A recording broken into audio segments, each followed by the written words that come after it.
So when the 2020 to 21 NBA season was slated to start in December, a lot of the players were upset about it. And it was kind of made known that the league, and their TV partners had to get satisfied. And in the background, they mentioned the league finishing in time for the Olympics.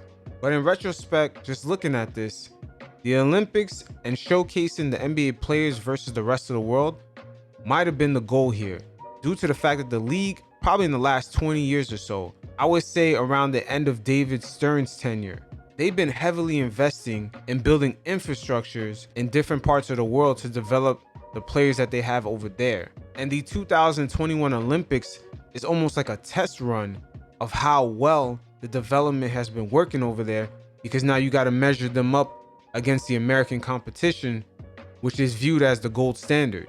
Now you may ask yourself, the NBA is very heavily invested in Australia. They have youth academies in China, India, Senegal, and Mexico. Why are they so focused on growing the game on a global level? And that's because ever since Michael Jordan left the league, domestically here in the US, the audience for the NBA has not grown. Even though the population of the country has grown, you could look at the NFL in that same time span, they've grown their audience, but the NBA domestically has not. And Michael Jordan kind of laid out the blueprint for them to grow their game globally, because he was basically the meal ticket that opened up the door on the global stage for expanding the league into a brand new audience and growing their business that way, since it's already been proven with the Michael Jordan experiment, and it was carried on in the 2000s by Yao Ming. And the league saw the power that a foreign-born player had coming from a country that has a huge population.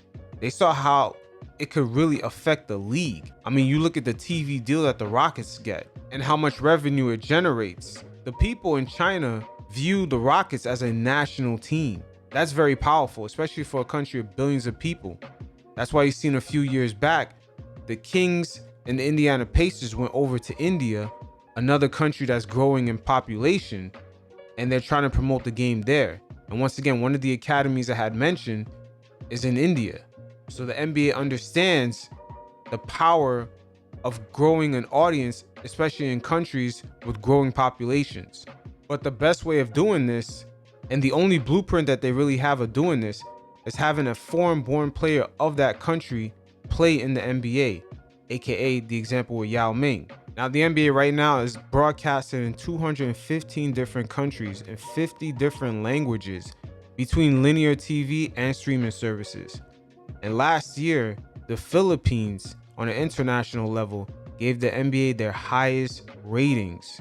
All of this is by design. This is not an accident. This is the result of heavy investment, especially I would say in the last 15 years of David Stern's tenure.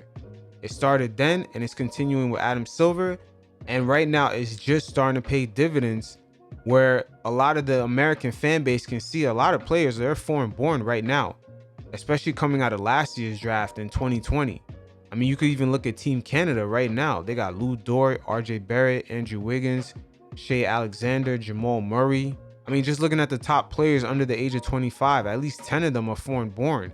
You could look at Luka, Ben Simmons, Sabonis, Shea Alexander, Jamal Murray. I mean, shit, you could even look at the top two voters in the MVP for 2021, Jokic and Embiid, all foreign born. So having the NBA season end just in time for the 2021 Olympics is important, because they basically could showcase the rest of the world how that talent's been cultivated, and they could measure them up against Team USA.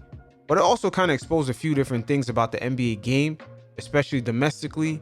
They definitely tweaked the NBA product so much so it could be good on television that it actually kind of made the NBA a bit softer. Believe it or not, international basketball is kind of rougher than NBA basketball. Players are not going to get these little ticky-tack fouls. The international stage is way more physical, because the NBA product right now is tweaked so on TV, the NBA stars could be more emphasized. That's one thing that's getting exposed in this year's Olympics.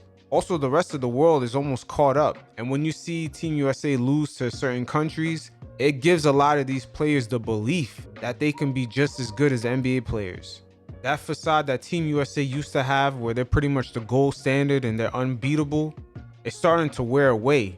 But best believe Adam Silver and the NBA are right behind that, because they're funding that infrastructure and they're pushing so the players can have that confidence so they can grow their game on an international level, since that's where most of the NBA growth has been coming from ever since Jordan retired in 2003. So when you hear Adam Silver talk about these type of champion leagues where NBA teams will play overseas against a different club, that may be the end goal for way down the road, but the main goal right now is to cultivate the talents in these different countries and have those players play in the NBA, thus kind of following the Yao Ming blueprint, where you have a player from those growing countries playing in the NBA, thus drawing that attention towards the NBA, and they're going to grow and more money will be dumped into their infrastructure, and eventually their leagues will be good enough where the individual NBA teams could possibly go over there and start playing games. So right now, the 2021 Olympic team is almost like a group of guinea pigs for the league and the rest of the international infrastructure to take a look at how they measure up to some of the NBA talents. And when you look at the guys in the NBA today, especially under the age of 25, how many foreign-born players there are, like Luka, Jokic, Embiid. All of this is not by coincidence. This is almost about 20 to 30 years of investment by the NBA. And every time the Olympics come up, it's almost like a trial run to see by how much has the rest of the world really caught up to the NBA. This is so embedded into the league that there's a few NBA coaches that have programs internationally. For example, Mike Brown used to coach the Cleveland Cavaliers when LeBron was there. He has a program in Nigeria. Doris Burke, she was responsible for recruiting Pascal Siakam into the NBA. She was going out to his village talking to his pastor. She even told a story where she was supposed to meet up with his pastor to convince him to come into the league like a third time, and he ended up getting killed. But she was going all the way out there just to recruit Pascal Siakam. This is how deep these things are embedded by, that a lot of analysts, beat writers, a lot of people who have affiliations to the NBA, they go out and get some of these guys to come into the league. But at the end of the day, with the new generation of NBA players coming into the league and the generation that's already in the league, especially under the age of 25, it's already a global game. And when the Olympics come around, it's a way for us to measure visually how much has the rest of the world caught up. This is how we should be looking at the Olympics every time they come around. Because Team USA losses, it should be more common in the future because it's by design, especially if Team USA continues to have players jump in and out of the lineups.